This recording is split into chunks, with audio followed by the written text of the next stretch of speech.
ಎಲ್ಲರಿಗೂ ನಮಸ್ಕಾರ. ನಮ್ಮ ಜೊತೆ ಉಡುಪಿ ಕಾಣಿಯೂರು ಮಠದ ಪ್ರತಿನಿಧಿ ಹಾಗೂ ತಲೆಬೈಲು ಮಠದ ವ್ಯವಸ್ಥಾಪಕರಾದ ಮಂಜುನಾಥ ಉಡುಪ ಅವರಿದ್ದಾರೆ. ಇವರು ಶತ್ರು ನಿಗ್ರಹ ಕ್ಷೇತ್ರದ ಬಗ್ಗೆ ಒಂದೆರಡು ಮಾತುಗಳನ್ನು ನಮ್ಮೊಂದಿಗೆ ಹಂಚಿಕೊಳ್ತಾರೆ. ಪ್ರಿಯ ವೀಕ್ಷಕರೇ, ನಿಮಗೆಲ್ಲರಿಗೂ ಕೂಡ ನನ್ನ ನಮಸ್ಕಾರ. ಅಭಿಷೇಕ್ ಅವರು ಶತ್ರು ನಿಗ್ರಹ ನರಸಿಂಹ ಕ್ಷೇತ್ರದ ಬಗ್ಗೆ ತಿಳಿಸಿಕೊಡಬೇಕು ಅಂತ ಹೇಳುವಂತಹ ವಿಚಾರವನ್ನು ಮುಂದಿಟ್ಟಿದ್ದಾರೆ.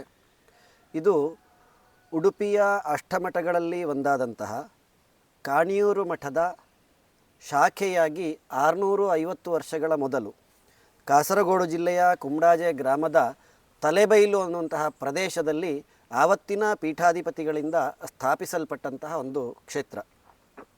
ಈ ಮಠ ಅಥವಾ ಇಲ್ಲಿಯ ದೇವರನ್ನು ಪ್ರತಿಷ್ಠಾಪಿಸುವಂತಹ ಕಾಲಘಟ್ಟದಲ್ಲಿ ಇಲ್ಲಿದ್ದಂತಹ ಯಾವುದೋ ಒಂದಷ್ಟು ಸಮಸ್ಯೆಗಳಿಗೋಸ್ಕರ ಒಬ್ಬ ವ್ಯಕ್ತಿಯಿಂದ ಅಥವಾ ಒಂದು ಕುಟುಂಬದಿಂದ ಈ ಭೂಮಿ ಮಠಕ್ಕೆ ದಾನವಾಗಿ ಬರ್ತದೆ. ಸಾಧಾರಣ ಒಂದು 1200 ಎಕರೆಯಷ್ಟು ಪ್ರದೇಶ ಅಂತ ಹೇಳುವಂತಹದ್ದು ಪ್ರತೀತಿಯಲ್ಲಿರುವಂತಹದ್ದು, ಅದು ದಾನವಾಗಿ ಬರ್ತದೆ.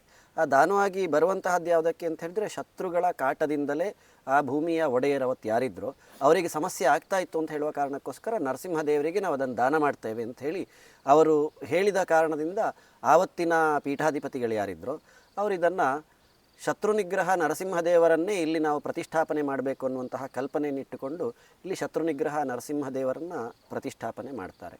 ಅದರ ನಂತರ ಉಪದೇವರುಗಳಾಗಿ ಕಾಳಿಯಮರ್ದನ ಕೃಷ್ಣದೇವರಿದ್ದಾರೆ, ಗೋಪಾಲಕೃಷ್ಣ ದೇವರಿದ್ದಾರೆ, ಹನುಮಂತ ದೇವರು, ಮುಖ್ಯಪ್ರಾಣ ದೇವರಿದ್ದಾರೆ, ಗರುಡ ದೇವರಿದ್ದಾರೆ. ಈ ರೀತಿಯಲ್ಲಿ ಇಲ್ಲಿ ಶತ್ರು ನಿಗ್ರಹ ನರಸಿಂಹದೇವರು ತುಂಬ ಪ್ರಧಾನ.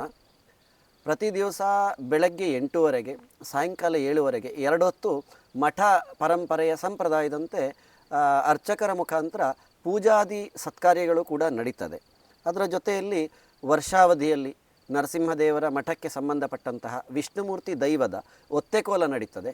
ಆ ದಿವಸ ಮಠದಲ್ಲಿ ಬಲಿವಾಡುಕೂಟ ಅಂತ, ಕೇರಳ ಭಾಗದಲ್ಲಿ ಇದು ಪ್ರಸಿದ್ಧ ಬಲಿವಾಡುಕೂಟ ಅಂತ, ಕರ್ನಾಟಕ ಭಾಗದಲ್ಲಿ ಇಲ್ಲ. ಬಲಿವಾಡುಕೂಟ ಅಂತ ಹೇಳಿದರೆ ಈ ಭೂಮಿಗೆ ಸಂಬಂಧಪಟ್ಟಂತಹ ಪ್ರತಿ ಮನೆಯಿಂದ 1 ಸೇರು ಅಕ್ಕಿ, 1 ತೆಂಗಿನಕಾಯಿ ಮತ್ತು ಬೆಲ್ಲ ಇದನ್ನು ದೇವರಿಗೆ ತಂದು ಕೊಡಬೇಕು.